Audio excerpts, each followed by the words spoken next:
Welcome to the only daily podcast focusing on compliance news of the day. Each morning, start your day with a cup of coffee and Tom Fox, the voice of compliance, to hear about 4 of the top compliance, corruption, or leadership stories you will need to start your day. The Daily Compliance News is a production of the Compliance Podcast Network. First, a word from this month's sponsor, Ethico. In the delicate arena of compliance, every conversation matters.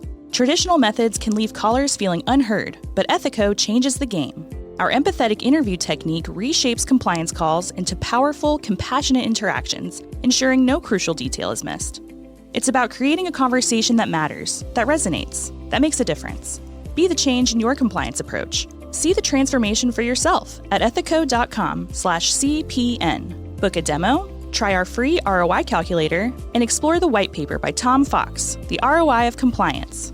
The Daily Compliance News for July 11, 2024, the Fraudulent Account Redux edition.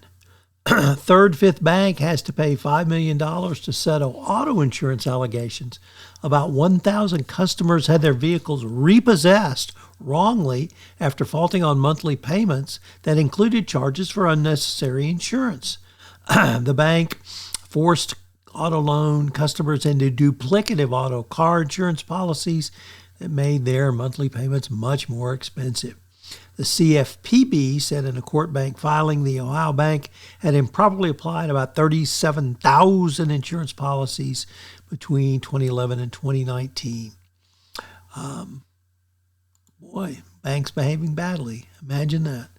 Next up, from the Wall Street Journal, Risk and Compliance Journal, Richard Vandeford reporting that the cryptocurrency exchange BitMEX has pled guilty to U.S. criminal charges over its failure to maintain anti-money-laundering program. BitMEX, once among the world's largest crypto platforms, pled guilty Wednesday in federal court to a single count of violating the Bank Secrecy Act, and the plea follows previous legal action taken over targeting the exchange in 2021. In a very interesting article in the Financial Times, it reports how UBS, the Swiss bank that took over and rescued Credit Suisse, has fallen out with the Swiss regulatory triumvirate or trinity of the finance minister, the central bank, and the regulator FINMA.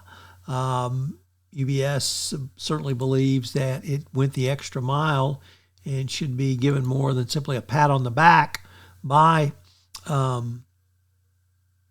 this trinity.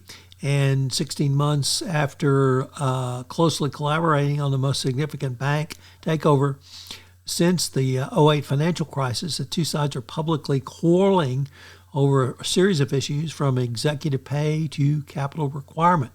The deals has attracted controversy with bondholders filing a spate of lawsuits. And our final story is one of incredible hubris, and it's the 2021 collapse of Archegos Capital Management, led by Bill Wang, who has been found guilty by a Manhattan jury around his actions, which led to the loss of some $10 billion for Wall Street banks, insurance companies, and others because of the family securities business that he ran apparently into the ground. So lots of hubris, banks behaving badly. Go figure. Mentioned at the start of this podcast, this month's sponsor for the entire Compliance Podcast Network is Ethico. Have you ever wondered how to show the ROI of your compliance program? Have you struggled with the budgeting process, getting the funds you want for your compliance program? Well, I've partnered with Ethico to put together a white paper on the ROI of compliance, which shows you not only how to demonstrate ROI, but also how to speak finance when you're sitting across from the CFO with your budget proposals. Check out the website and get the white paper. The Daily Compliance News is a production of the Compliance Podcast Network and a proud member of C-Suite Radio. Thanks so much for listening. I hope you'll join me again tomorrow.